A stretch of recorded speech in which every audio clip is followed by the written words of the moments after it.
Who's your candidate? Beloved citizens, my name is Christopher Petit, and I'm running to become the next council person for the 3rd District in the city of Compton. Not only do I love Compton, I love the citizens of Compton, and I want to see us at our best. When I dream at night, as you've seen the pictures, I dream about Compton winning. Under no circumstances should we accept any less than what we deserve, and I think together, if we fight and bring our ideas together, we can do it and make the city better. I hope I can get your vote on April 18th and have your support for the next council. Thank you. God bless you. God bless the city of Compton.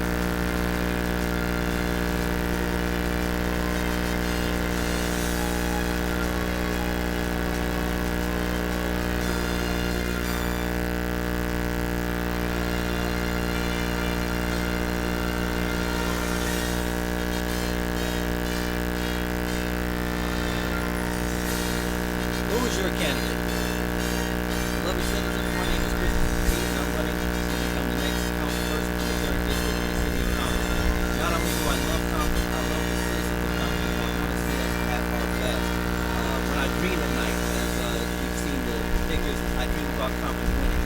Under no circumstances should we accept any less than what we deserve, and I think together, if we fight and bring our ideas together, we can do it and make the city better. And I hope I can get your vote on April 18th and have your support for the next council. Thank you. God bless you. God bless the city of Compton.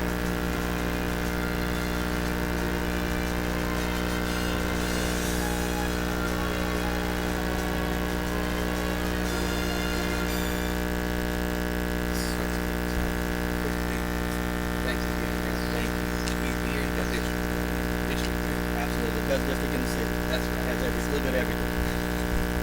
So how's it stand over here in the district? It is really wonderful. I think it's the best district in the city. It has the most diversity. We have the creek, we have Richland Farms, one of the last areas in the major city zone for agriculture. We have the airport. There's just a lot of diversity in terms of your neighbors, things to do, and it's just really, really nice. I have some visitors from time to time to my house that they tell me I don't have the same Compton problems as anybody else has because there's not as many potholes over here. We experience the same problems, but I do have to say the 3rd District has to be the most beautiful and nicest part of the city as far as I'm concerned. How long have you been here? We've been here 12 years. My wife and I bought our house in '05. And that was our first house, and we've been raising our children here ever since. Where you guys from originally? Originally, I'm from Carson. My wife is a daughter of Compton. She grew up on Butler Avenue, right down the street from Kelly Park. She's living the Compton dream. She actually had an opportunity to, when she first became a teacher, to teach at Kelly Elementary School. So the only time she left Compton was for a few years after she married me, and we lived in Paramount for a short while. But other than that, she has been in Compton her whole life. A true daughter of Compton. And I think between her and the kids, they've been in Compton longer than me. Maybe I shouldn't say that. Okay, now who is Chris Petit? Chris, you know what? I contemplate a lot, I reflect a lot, and I ask myself that question a lot. At the end of the day, Chris Petit is a husband, a father, a son, and a member of his community that wants to see and have the best at the end of the day. And that's really what I'm about. When I talk to people about their gifts and talents, I talk about the things that are transferable. Some people think that they can only do what they're trained for. But I try to tell them, it's like, the gift that you have inside of you, it really is transferable. And if you can pinpoint that gift and know exactly what it is, you can take that gift anywhere you go. It's not limited to occupation or where you live. You can take that gift wherever you go. And so I try to be cognizant of what my gift is, and I try to apply it in everything that I do. So more than talking about the things that I want to do, I like to talk about the way that I'll approach a job, because if I approach a job the same way, trying to get a consistent result, I think I can apply that philosophy to anything and get the best out of it. It's the first time running for office. It's the very first time. How is your experience so far? The experience is probably what I thought it would be, and realistically, that is, most people wouldn't say this. I think there's a sense of loneliness in it. When you don't have President Obama said something wonderful in his book. He said, when you're not highly organized, you have to depend on other people and groups that are highly organized. And that gave me a little insight into how campaigning and the system works, and that's why unions and churches and organizations like that become so powerful, because they're already highly organized. And for a person to just get out and knock on doors and hit the streets and shake hands, you're going to have to do that at the highest levels, which most people can't do, or you're going to have to depend on people and build a network that is organized. And so that's the challenging part of it. But other than that, there is an aspect of loneliness to it, because there are very few people that can understand the reality of running for office. And it's similar to other things that I've done, namely being a pastor, where again, you're feeling and experiencing things that most people will never ever feel and experience. But when you have a good support system and a good family around you, like I do, it makes it not only worthwhile, but it makes it bearable. And when you're striving to make your family proud, like I am, it makes it worth it in the end. Because actually, in the end, win or lose, I just want my children to know that nothing is going to stand between them and their dreams. You need to have the courage to go for it, even when everybody else says no. And I think more than anything, that's what I'm trying to display for my family right now. It's just a great amount of courage in doing something that maybe people don't think I should do, or people are questioning whether my talents are best, suited for this. But I'm built to take the fight to where it needs to go. Speaking of family, how does your family respond to politics? Running for, I know county politics is different. Yes. It's a whole nother beast. So how's the wife and the children reacting to what's going on? You know what? I've been just tremendously blessed through my whole life to have the support of my family, not only my wife and children, but my mom, my dad. Everything that I've done, I've been able to bring my family with me. So there was a time where I was a new minister and started a church, and if nobody's on the front row, my wife, my kids, my mom and dad, my grandmother, they were there. And so it's a real blessing to be able to count on your family like that, and they're extremely supportive. Now again, in being supportive, they don't want to see me hurt, they don't want to see me disappointed, they don't want to see other people hurt me. And so that's the part of politics for my family, and I would imagine any family that they don't like. And in the course of my life as well, again, someone has always been looking at me, wondering where the best use of my talent, would be, if any. And people see things in you that you don't see in yourself, and that's been the story of my life. But they know it's something that I want to do. It's something that's heavy on my heart, that I'm compelled to do. If I wouldn't be happy sitting still at home. I'm, more action oriented and wanting to take control of what happens in my community as well as my life. I don't like giving that power to other people, especially when I'm not getting what I think I deserve. So they understand why I do it. They support me, and win or lose, they're going to be there. I'm pretty confident of that. Cool. Let's take a cut real quick. All right, Chris. Talk to me about liberty between you and city officer. Well, whenever you're taking on a job, you look at your boss. Everybody thinks that they can do the job better than their boss or the person that went before them. And I don't necessarily subscribe to that. What I believe is that I can't say what I would do better. I can only say what I would do differently. And in terms of if I was blessed to be elected, what I would do differently, I would be a little more vocal on the dais and in the community. I'd spend more time in the community. I believe in having office hours. Everyone can't come to City Hall to sit in your office and meet with you. You have to be available and accessible to people. So I would get out in the parks. I would get out and do meet and greets. Just stay in the community and keep an ear to what's going on, and just try to be accessible and be the best communicator I can be with the people. What's the first thing you do in this district? The first thing I would do, I would, as much as I could, unite and bring as many as possible. I think when we come together, we have a wealth of ideas. I could lay out an agenda of everything that I wanted, but the true ideas and the best ideas come from the people. You could be so insulated in your office if you could actually forget that you're a citizen, you're a resident, and that you're, just like the people that you're serving. And I don't ever want to forget that. The first thing I would do is bring everyone together and just collect those ideas and set a priority and agenda for what we want to see in the city. We know the potholes have to be fixed. We know our parks need to be better. We know our public safety has to get better. But again, those are things that are really kind of a macro view. There's somebody, around the corner that's simply concerned about the dog, barking. So we have to pay attention to all of the community issues, and we have to listen to find out what they are. And that's what I would do. Now, there's been a big complaint about the bathroom and parks. Is that something that concerns you as a citizen? And then, furthermore, there's reasons for the bathroom being closed, obviously. So, is it more important to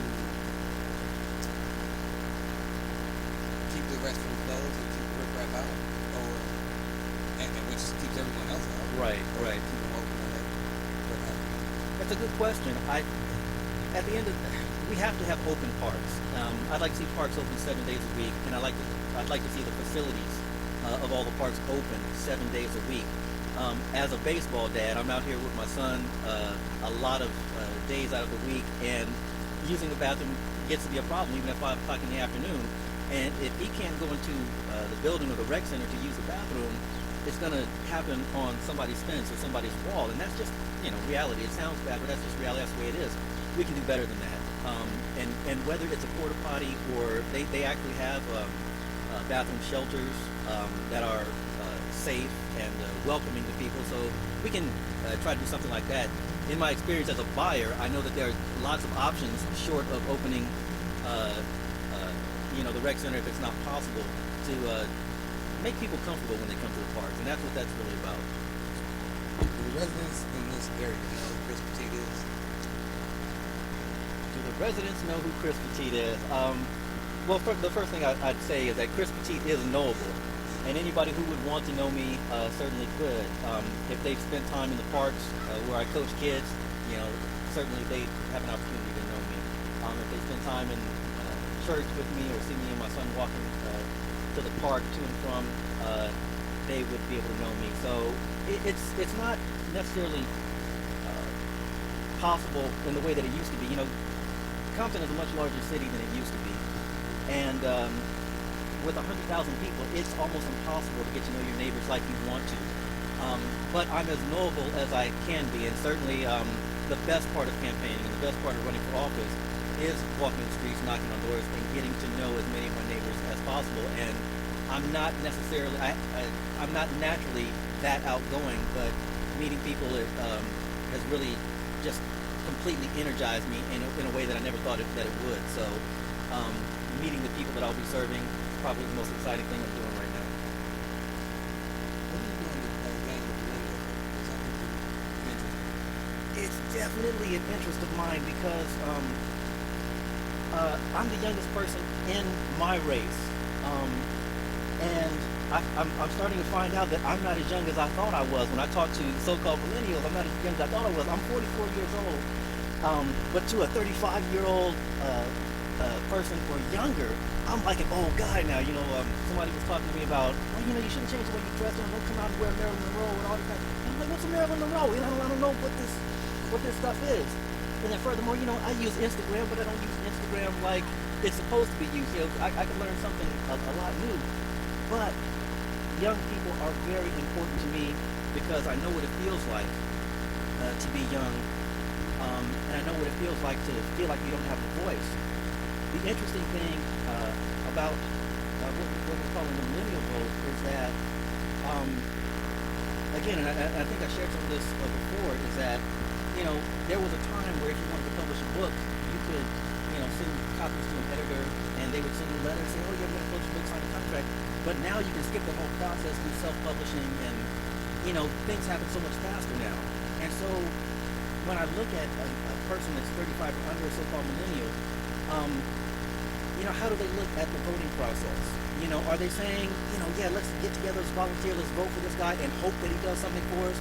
Or can I just start a nonprofit or a GoFundMe and do it myself, and skip that whole process? And it's a question that we have to answer. And I like the energy of the so-called millennial, to say, what, yeah, I'm going to do a GoFundMe, I'm going to start my nonprofit, I'm just going to get it done without having to go through, all that old process with old people. And I admire that, but at the same time, I want to impress upon younger people that, there is still a way to get things done, and you have to have, even if you have a foot in one area, you have to kind of have a foot in another area, because there's always going to, you're always going to need some type of support that's going to come from another area. So, if we can just make that, bridge between millennials and, older folks like myself and older, I think that would be the best thing that I want to have an army of people that just ready to serve and do work, and we need everybody. We don't have anybody to throw away. And in all of my years in the church, that's one thing that disappointed me, was that so often we would just pit people against each other, and maybe not even consciously, but when you walk into a church and they're not feeling you, the way you dress, who your partner is, or just certain things, and it's like it made me sick. And that's one reason that encouraged me to take a step back from that and more into the community, is because we don't have a person to waste, we don't have a person to throw away, we don't have a person to lose. We need everybody, and if we can get that critical mass of people and that army together, we can do great things. What's Chris' favorite song? A favorite song? I got a few, but I think of all time, More Bounce to the Ounce by Roger Troutman is my favorite song of all time. Before I Let Go by Frankie Beverly and Mays.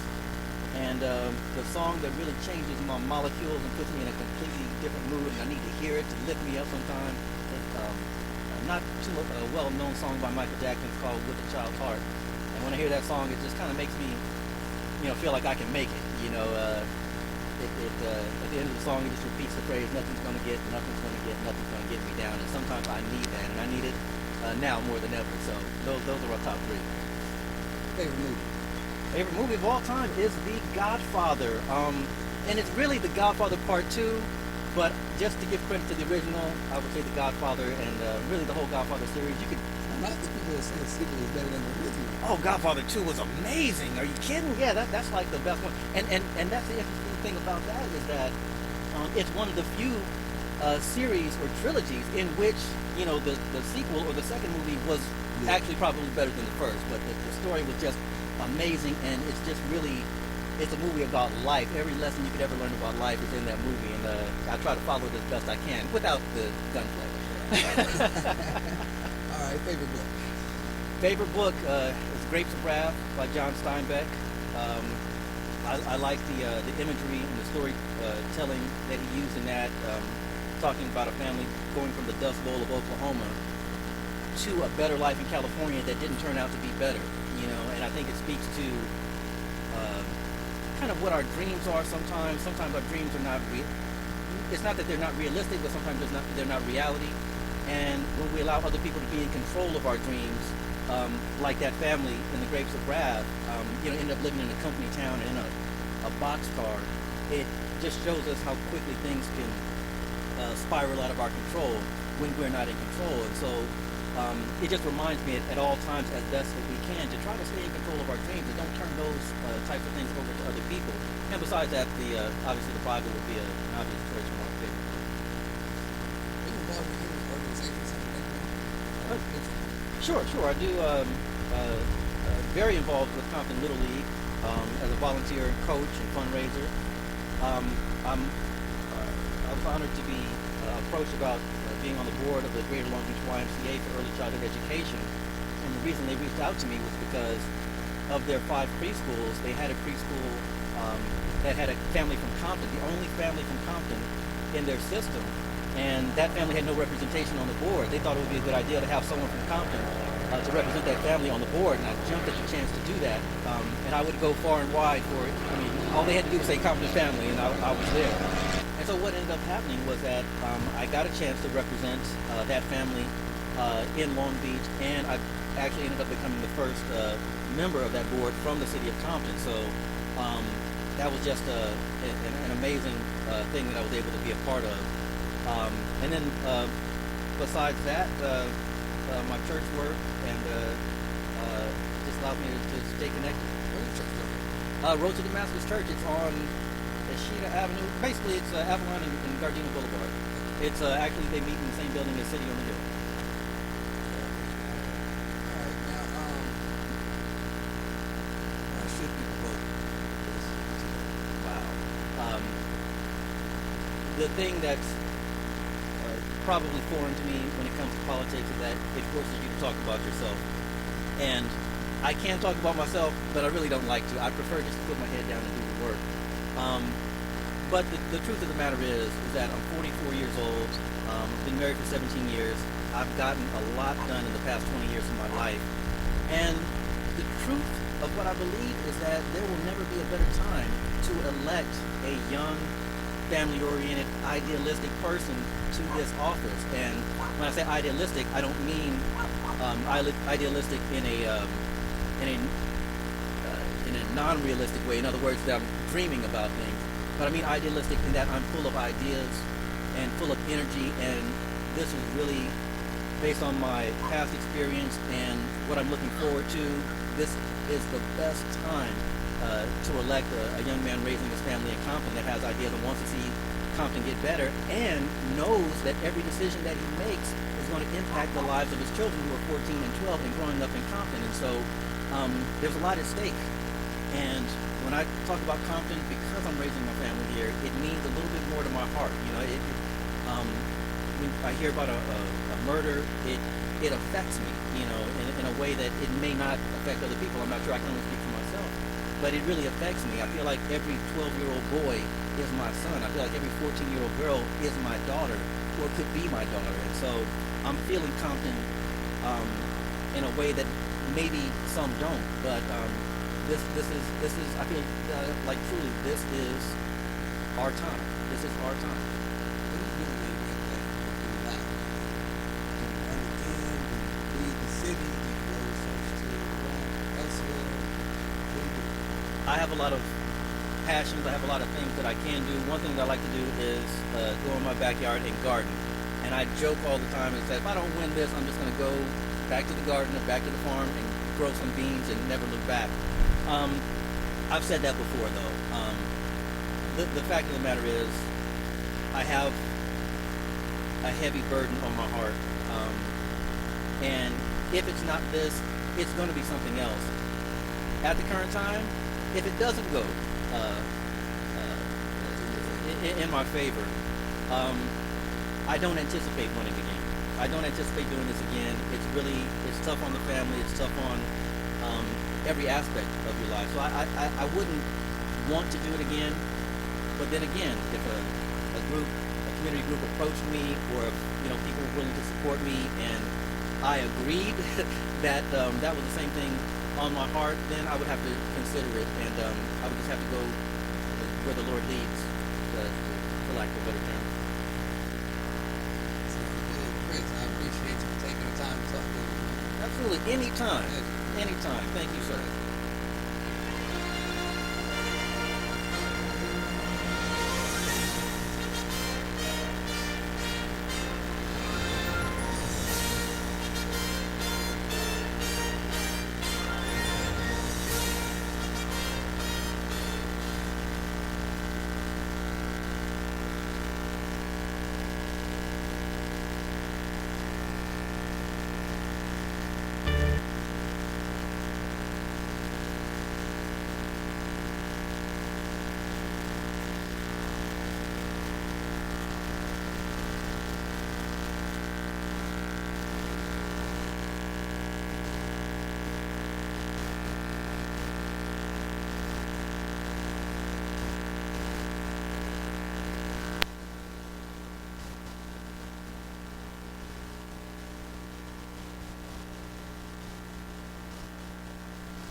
our products are plant-based, so it's not using a bunch of chemicals or fillers. Like everything in our line is 100% from the earth. It's no man-made chemicals whatsoever, preservatives, creatine, additives.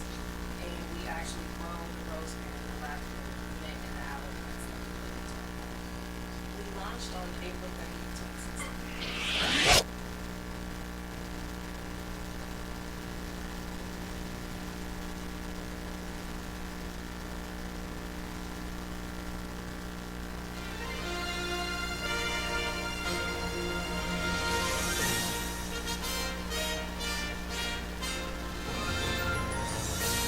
Who's your candidate?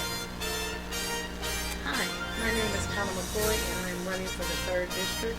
I would appreciate and be grateful for your vote on April 18th. Please get out and vote. April 18th, Tyler McCoy for 3rd District Council.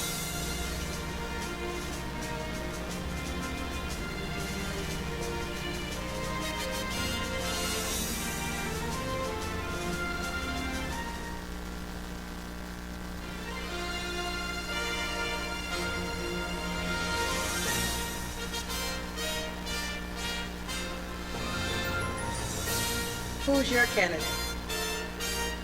Hi, my name is Tyler McCoy and I'm running for the 3rd District.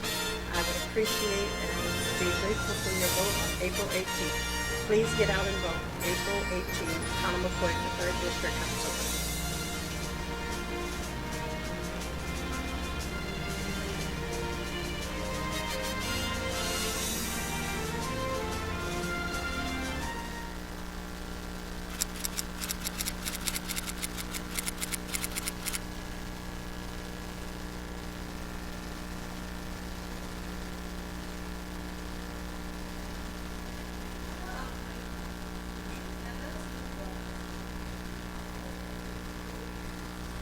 Ms. McCoy, thank you for taking the time. I appreciate it. Thank you for asking. What we're doing here with Who's Your Candidate is we're identifying all the candidates. I want to know who's running, identify faces with names, and ask general questions just so the people know who's in office. Okay. So, first thing I want to ask you is, who is Tom McCoy? Tyler McCoy is a Compton resident. Had raised her family here. I came to the city of Compton when I was 12 years old. I lived with my parents. I attended Enterprise Middle School and graduated from Compton High. I went to Compton College, Associated Business College. Again, I raised my children here. I have 3 children. They went to Compton Unified School District for a period of time, and then I put them in other school systems. But my grandchildren are here, and they're at Compton Unified School District. So Tyler McCoy I worked for the city of Compton for 40 years. I started when I was 16 as a student worker. And we had a government class and we could work half of the day. And so I started working at City Hall at that time. Once I graduated, I was offered a position. So I worked part-time in the council's office.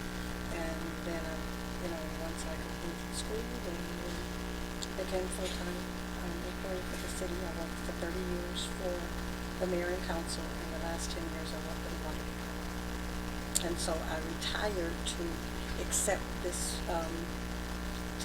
when the position came open, Councilwoman Arsenault, which is the council person that I actually work for, she retired, and so someone contacted me and said, Councilwoman Arsenault is retired, would you be interested? At the time I was going through a difficult time, my son was really ill. And so I said, I'll pray about it and get back with you. And so I continued. They reached out again, and then at that point, I was like, well, okay, let me try. Even though, like I said, my son was really ill. During that period, he passed away.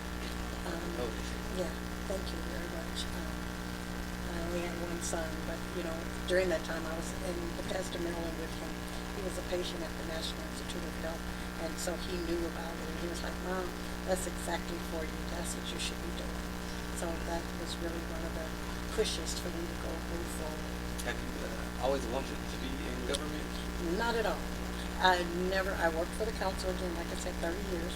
Never ever did I say I want to be an elected official. People used to ask, are you going to ever run? And I'd be like, nope, nope, not going to run. I'm a good behind the scenes kind of person. But when I was offered the opportunity, I had to actually ask myself, if you want to make a change and you have the opportunity and you don't take it, then you're just like everybody else who wants to complain and not do anything. So that's exactly why I took the position. What has been some of the most difficult tasks as District 3 council member? Well,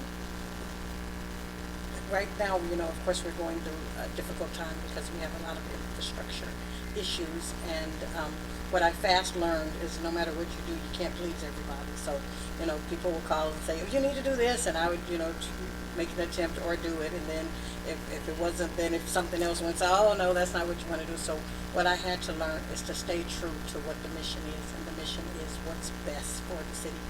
And so no matter what, my decisions are always based on what is best for the city. It's not personal. It has nothing to do with what I want. It has everything to do with what's best for this community. Like I said, I live here, my children live here, my grandchildren live here. And so I want to do what's best for this city. Now, some citizens will argue that some things are personal, Yes. and that some bills may be passed based on who presents them, and friends and associates. What's your take on that? It could be, because again, we're people too. Me, whenever I'm making a decision, whenever, my first thing is to pray. The next thing is to, and then say, okay, is this what's best for the community? Because it has to be what's best for the community. If you base your decisions each time on what's best for the community, whether everybody agrees with you or not, you know that you've done the right thing. So it's not what's best for, what I personally want, it's what is best for the city.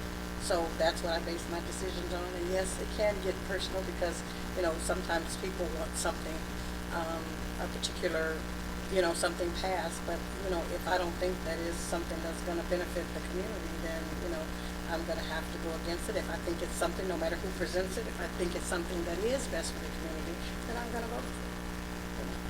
What's your favorite thing about District 3? District 3, well, I grew up in the district, and I actually represent the district that I grew up in. That's nice. That's my favorite thing. I grew up on Prella, right around the corner from, it's Burrell McDonald Park, but it was West Park then. And so I grew up right there, and so, and I always thought that when I worked for the city, that District 3, Councilwoman Arsenault was very, very vigilant of her district. And so, she fought for her district, and that's what I plan to do, is make sure that I put the same fight into it as that she did, to make sure that you're not going to leave out District 3. And so, when I, recently, we were talking about the potholes and all that. Well, they had passed a list of streets that there was a plan to repair. And so when the list was presented, and the list was put together before I was on the council, so when the list was presented, there weren't a lot of District 3 streets on there. So I asked the city manager, okay, we need to go back and make sure District 3 is equal. I don't care if they have 4, I want 4. Right. And so yeah, I'm gonna always make sure that District 3 is covered. Okay. And what is something that you would love to change about District 3? Well, it's just a few things. Last year we were really, really riddled with crime, and so if anything, we have the best district sheriff. Rayford Owens is a minister here, but he is also the sheriff for District 3. And so I know that he is always in the communities out there. People know him. But what I need to change is we've had, a little bit of crime last year. And so thank God we haven't had any this year. But what I want to change is I want to make sure that people know that our district is safe and our parks are safe. And it's a place for you to come and be with your family and not have to worry. The difference between actually campaigning and being appointed to the position. This is your first campaign? This is my first campaign. Okay. So far, how's it been? It's different. Again, what I said to you, I get a little criticism sometimes because they say I don't speak up or I don't talk. I know what I'm doing, and I know what I'm going to do. I don't think that sometimes, I don't, voice it right there on the podium, but I've already made up my mind, and so as soon as either I've already addressed it with the city manager, or I'm going to address it with the city manager. And so the campaigning part is something, because sometimes people are on the attack, and so they're saying, oh, you don't do this, or you don't know what you're doing, and all of that. And so I'm not the one, if you ever watch council meeting, I'm not the one to bicker. I'm more about, in order for us to accomplish anything, we have to get along and at least respect each other. Whether you like me or not, if you respect each other's opinion, if you respect that everybody has the same interest in the city, and that's to make the city better, then you can move forward. And so I don't like the bickering and the negativity and the name calling, but I do like that I'm out there and I'm meeting more of my citizens. I know a lot of people in the city. I grew up here, I went to school here. I know a lot of people, but there are people now that I'm getting to meet. And again, I worked at City Hall for 40 years, so 30 of the years with the council. I know a lot of people out there, but now I'm getting to actually either reacquaint myself or actually talk to people that I haven't had a chance to talk to. Sounds interesting. It is very interesting, very, very. It is, because sometimes you're not always well received, Right. So you have to be up for that part too. Okay, well, thank you for listening to me anyway, kind of thing. But yeah, everybody is not receptive, and sometimes people have a negative thoughts about politicians in general. And so what I tell people is, I'm not a politician. I'm a public servant, and so there is a difference. And so I'm not a politician. How does your family respond to you being in office, maybe catching some slack here and there? I'm working on them. I have 2 daughters. My son passed, but I have 2 daughters, and I have 10 grandchildren. And so, so my children, I have to tell them over and over again, don't take it personal. Don't take it personal. And for the most part, I just try to do the same thing. I don't take it personal. Some people have preconceived ideas of what a politician is, or what a person who is in a seat is, and so I just tell them, don't take it personal. And for the most part, they understand that. Every now and then somebody might say something that ruffle their feathers, but I'm their mom, and so I just kind of soothe them, calm them down, and say, don't worry about that. We know who we are, and so I know who I am. Well, let's talk about what Tana McCoy is. What does Tana McCoy do for fun? Oh gosh, spend time with those 10 grandchildren. Today is one of my grandchildren's, my son's daughter. Today is her birthday. Yesterday the kids went to Knoxberry Farm, and for the first time in probably about all of their birthdays, Granny did not go. And but for the most part, that's what I do for fun. I spend time with them. We hang out. We usually on Sundays we come to the house, and I cook, or we jointly cook, and we hang out.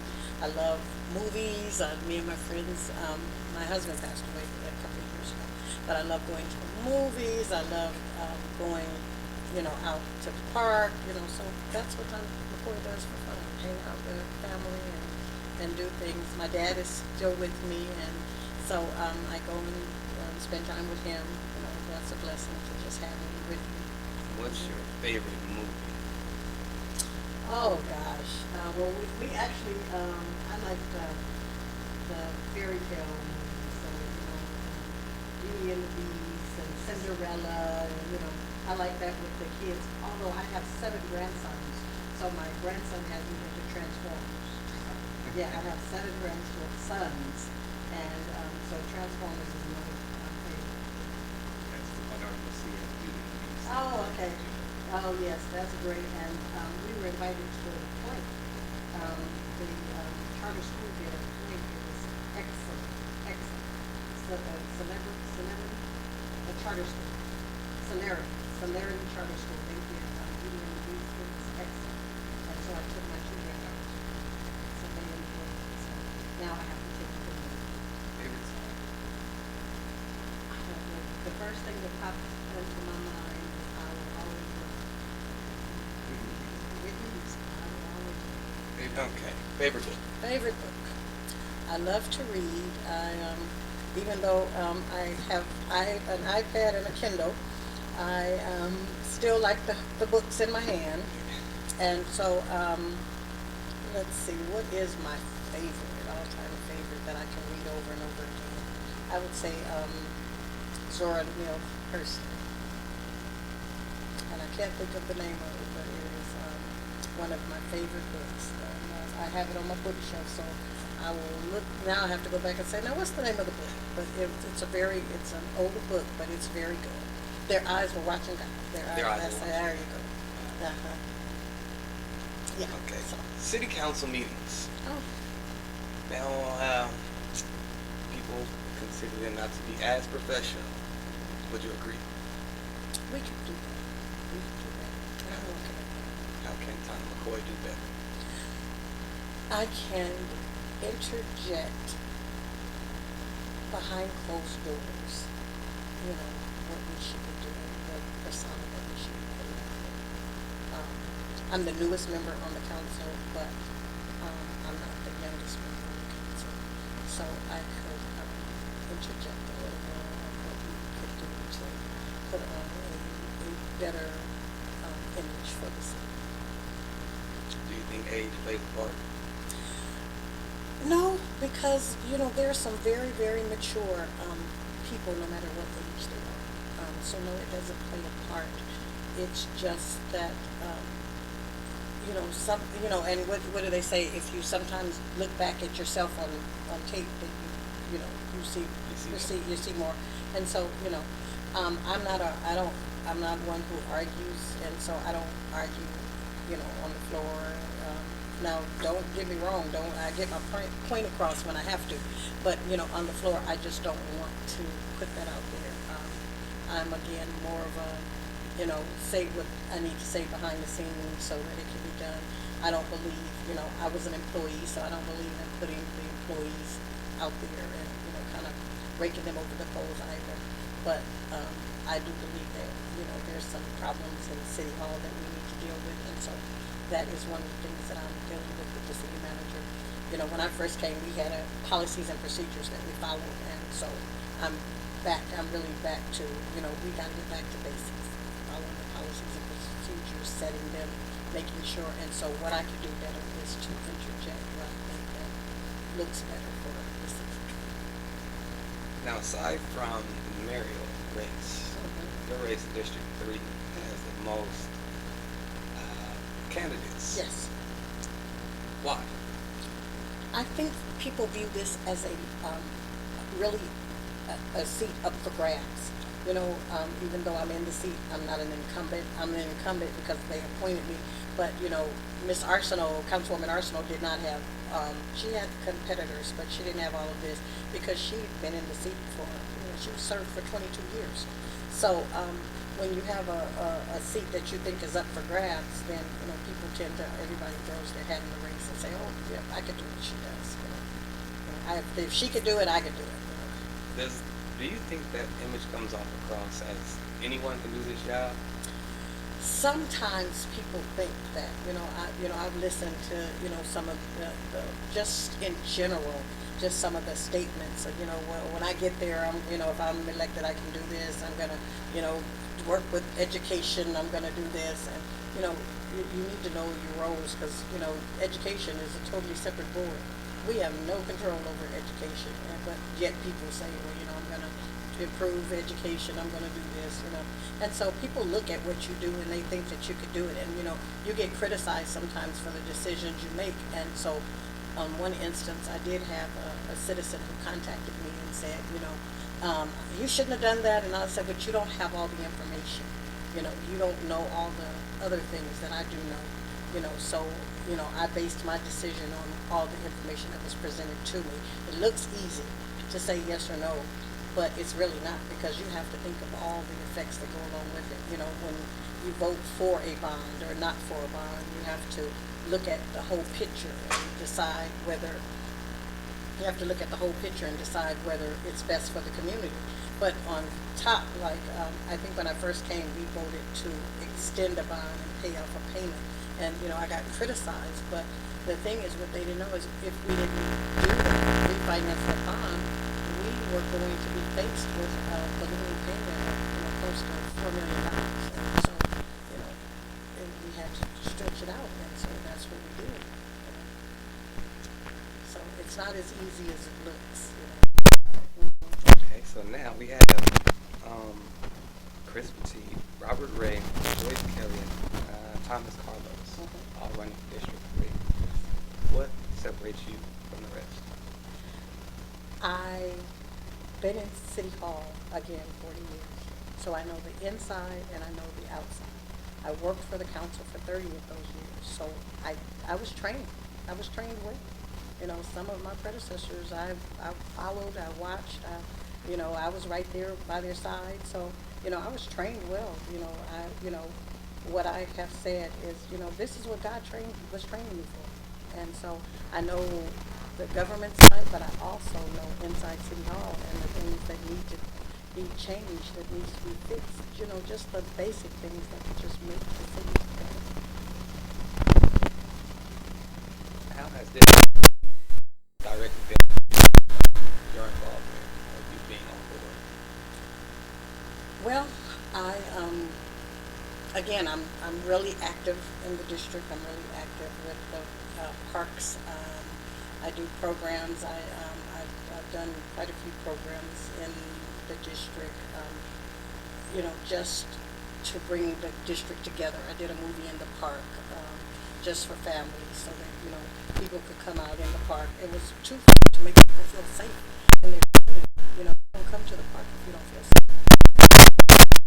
Did a movie in the park just so that people could bring their families out and watch a movie in the park. It was, we had sponsors, so there was no cost for food.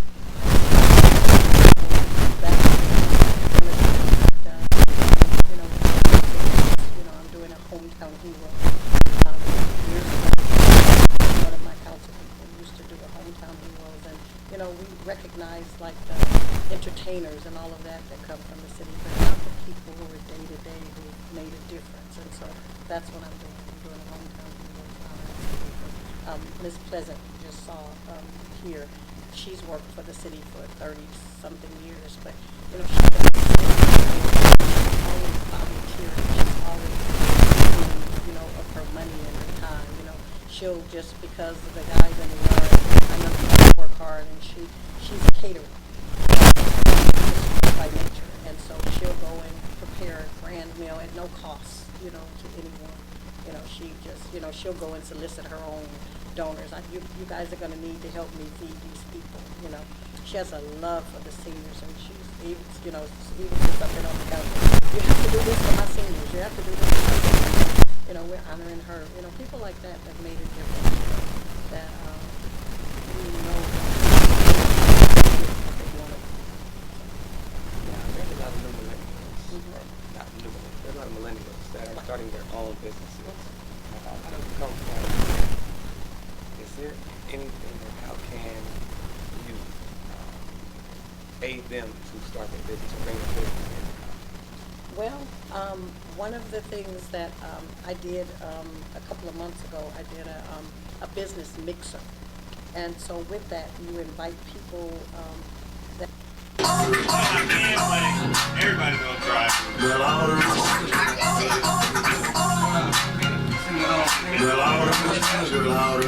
they want you. Girl, all the bitches, they want you. Want her, all the rich niggas want her. Everybody's gonna try. Girl, all the bitches,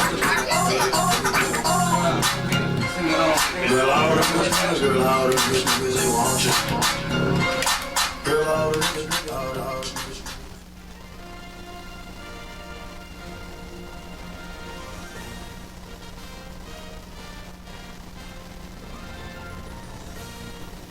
Who's your candidate?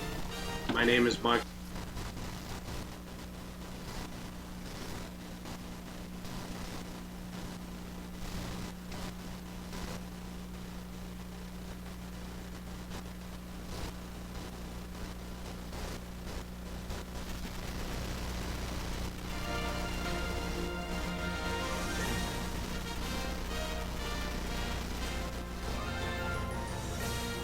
Who's your candidate?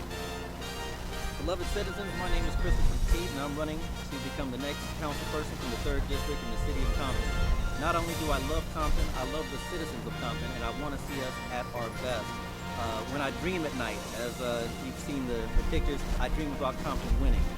Under no circumstances should we accept any less than what we deserve, and I think together, if we fight and bring our ideas together, we can do it, we can make this city better. And I hope I can get your vote on April 18th and have your support to be the next councilman. I thank you, God bless you, God bless the city of Compton.